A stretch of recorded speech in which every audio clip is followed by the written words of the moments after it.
Magandang araw po mga kapraps. Nandito ako ngayon sa bayan ng Magdalena, Laguna. Meron akong ipapakita sa inyo at i-offer sa inyo na property for sale dito po sa Magdalena. 1,300 square meters lang po. Ito yung mga kapitbahay natin dito mga kapraps. Yan, may mga katabi na po itong bahayan.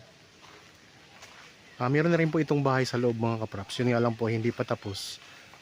Pero maganda ang pundasyon niya. Puro bakal na po ang ano niya, ang biga niya.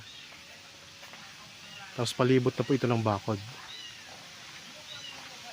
Yan, ito lang ang property mga kapraps. So ito yung frontage mula po dito. Pag ganun po.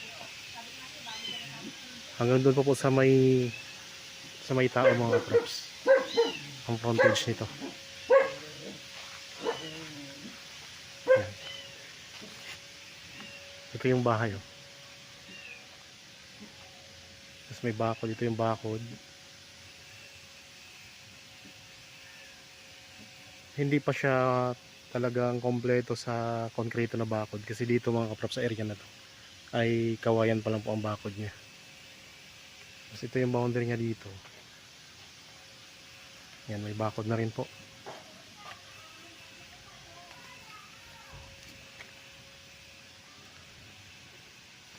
Kailangan lang po talagang linisin tong mga damo dito mga kapraps para mas maging maayos.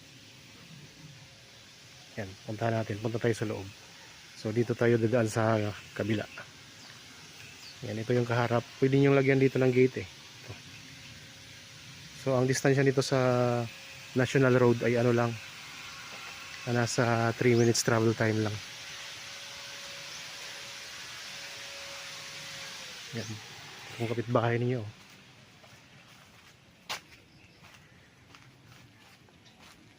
Ang frontage, ito daw ang frontage mga kapraps.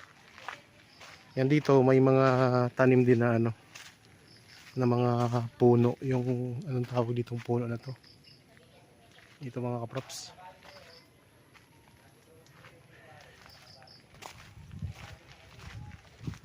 May linya na dito ng kuryente at saka tubig. Yan, dito po. Ito yung pinaka boundary ng property mga kapraps. Siya. Malawak po ang frontage, malapad. Siguro nasa ano to mga kapraps, mga kulang-kulang 40 meters ang frontage nito. So 3 meters po itong kalsada na to. 3 meters po yan. May mga tanim din siya ng mga prutas. May mga niyog, saging, may chiko. May mga lansones, tapos meron din itong puno ng rambutan. Okay, pasok tayo dito.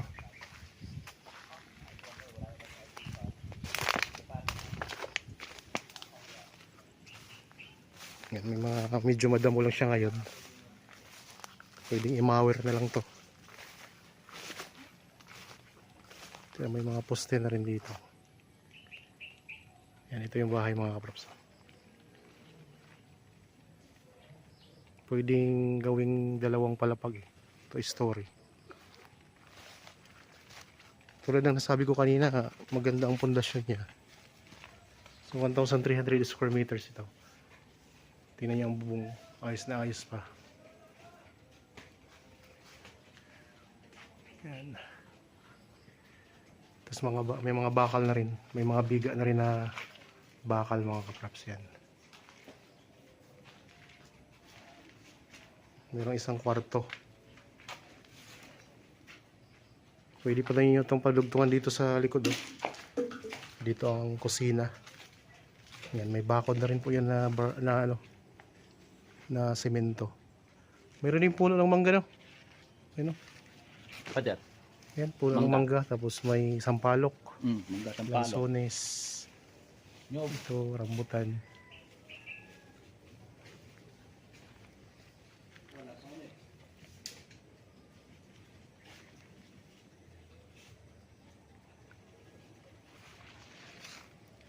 So ang ano natin, bakod natin.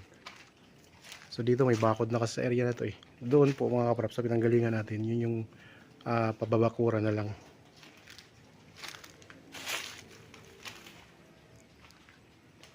Medyo makulimlim.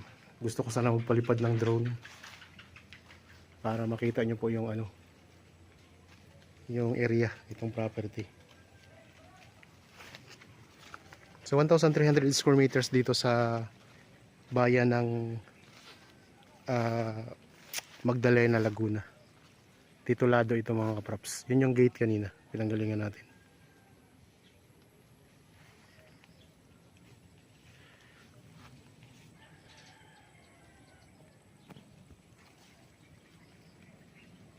Yan, mga puno ng saging. Okay, labas na tayo.